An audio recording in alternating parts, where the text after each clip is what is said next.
Hello and welcome back to another historic chess game. This one was played in 1896 and it was played between chess legend Szymon Winawer.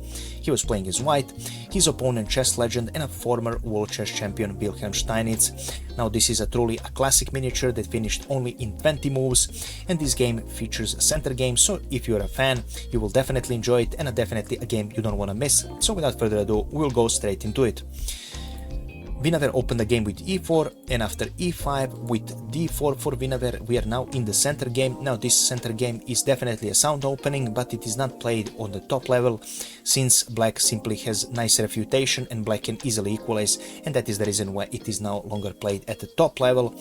We have e takes on d4, and after queen takes on d4, black immediately develops his knight with a free tempo on this queen, and queen retreats to e3, which is the main move of the center game. Usually the plan of white in the center game is to castle queenside with the knight development here. Usually white goes for a b3, fianchetting the bishop, and then tries and attacks on the black king that will castle on the king side as well. So that is a basic plan of the center game. Black continues with knight to f6, white continues with knight to c3, and bishop b4 was played for Wilhelm Steiniz, immediately pinning this knight. Now white had an option, but he decided to play bishop to d2, which is a perfectly fine and reasonable move, unpinning this knight and also getting ready for the long castle. We have castle for black, long castle for white, and right now rook to e8 was played. Wilhelm Steiniz is preparing to pick up this pawn if white is careless, because right now, after the black eliminates this knight, this pawn will be undefended. Winawer sees this and he decided to sacrifice this pawn, and he plays bishop to c4 for the development.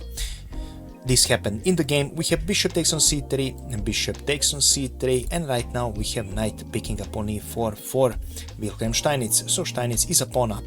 But immediately Winawer uses the awkward position of this knight and also strong development of his pieces with the move queen to f4, which now aims at this f7 pawn.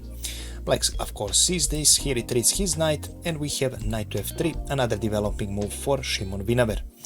Game continued with d6, which is a logical and obvious move. You want to develop this white squared bishop, and also one of the black's idea is to offer this bishop for trade and try and equalize the game, or simply go into an endgame with a pawn advantage. We have knight to g5 for white. White wants to increase pressure on this f7 square, and right now this move is practically needed. We have bishop to e6 offering the trade.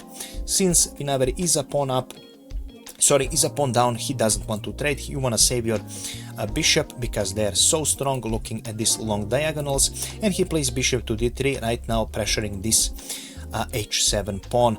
Game continued with h6, trying to push away this knight, but right now Winawer ignores this threat and he plays the move h4.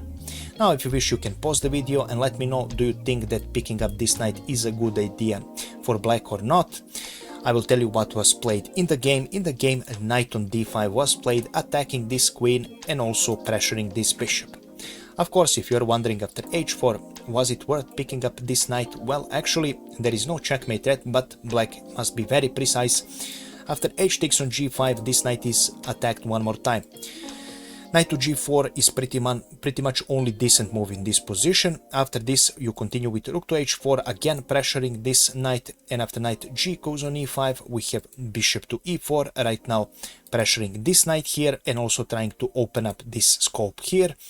Game continues with f5, right now trying to block this diagonal and also attack this bishop, and after bishop takes on f5, bishop takes on f5, and queen takes on f5. This is a really difficult position here for black to play in. As you can see by the computer evaluation, white is only slightly better, but still this is really hard to play as a human, and definitely Wilhelm Steiniz didn't want to go into this variation. So after h4 we have knight to d5, which is a completely sound move. We have a fork here. For now, firstly Winawer plays a bishop to h7 with a check, and after king goes on h8, it is time to pause the video and let me know if you can find the beautiful move that Winawer played here. It's a brilliant sacrifice, and it is a rook picks up on the d5. Right now, why is this move so good? Well, simply because after bishop takes on d5, white firstly plays one tricky move, which is bishop to e4. black continues with f6, which is a huge mistake of the position. Now what black should have played after bishop to e4 is actually to sacrifice your rook here, and after that knight will pick up this rook, and after that knight goes on e5.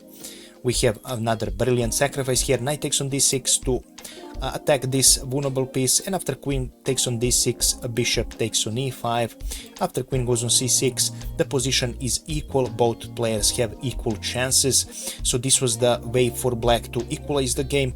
Also, by the way, just wanted to show you that after queen takes on after knight takes on d6, if you play c takes on d6, this is actually better for white, because white can now play rook to d1, and now you can either play queen to c7 or something like this. If you retreat your bishop, for example, this piece is pinned, and white can pick it up. So that is the reason why white will definitely gain back the material, so the position is not lost even if you pick up with your pawn. But after bishop to e4, of course, another threat here that white was scared about, you couldn't play bishop takes on d5 here, because obviously this leads to a devastating fork, royal fork, and you will lose your queen. Definitely not a good choice here.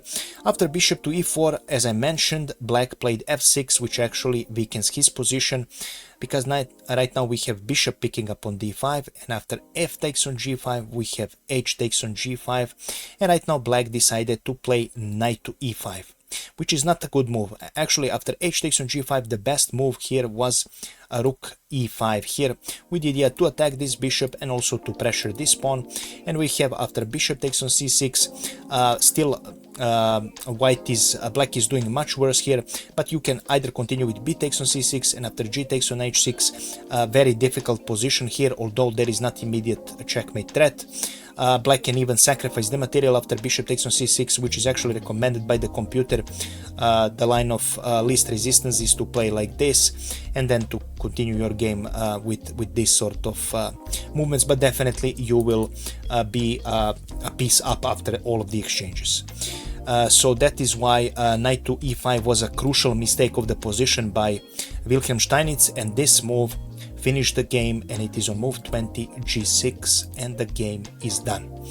Wilhelm Steiniz saw what is all the difficulties. If you like, you can pause the video and let me know what do you think why Wilhelm Steiniz resigned. If not, I will definitely show you. So let's say if black plays some unreasonable move, let's say he just wastes the tempo and he plays a6, the immediate threat is rook picks up on h6, king is stopped from going on g8 here, and after g takes on h6, queen h6 is the checkmate. After g6, computer recommended lies is actually sacrificing your queen on one of these two squares. This is how this game is desperate for black. So another move here, let's say queen f6 is played. Again, the same motive is available. Rook takes on h6, g takes on h6, and right now you can pick up. You can either pick up this queen on f6, or you can simply, after g takes on h6, checkmate the same way with queen to h6. And this is how this beautiful game ended, and this is all I have prepared for you today, guys. If you enjoyed this video, please make sure to leave a comment, like, and share this video, because as you all know, this helps me a lot with the YouTube algorithm, and YouTube really likes when my videos are watched. So if you can, please watch it at least until half of the video, or even more. This helps a lot. Also, feel free to comment and feel free to let me know your opinions about this game. If you have some suggestions about future games, do let me know. Have I missed something in the analysis? As you all know, I always enjoy reading your comments. You can also check all of my social media in the description of this video, of course. And if you have any other questions, do not hesitate to ask, guys. As always, I wish you a pleasant day, and we will see each other on the next video. Have a nice day. Bye bye.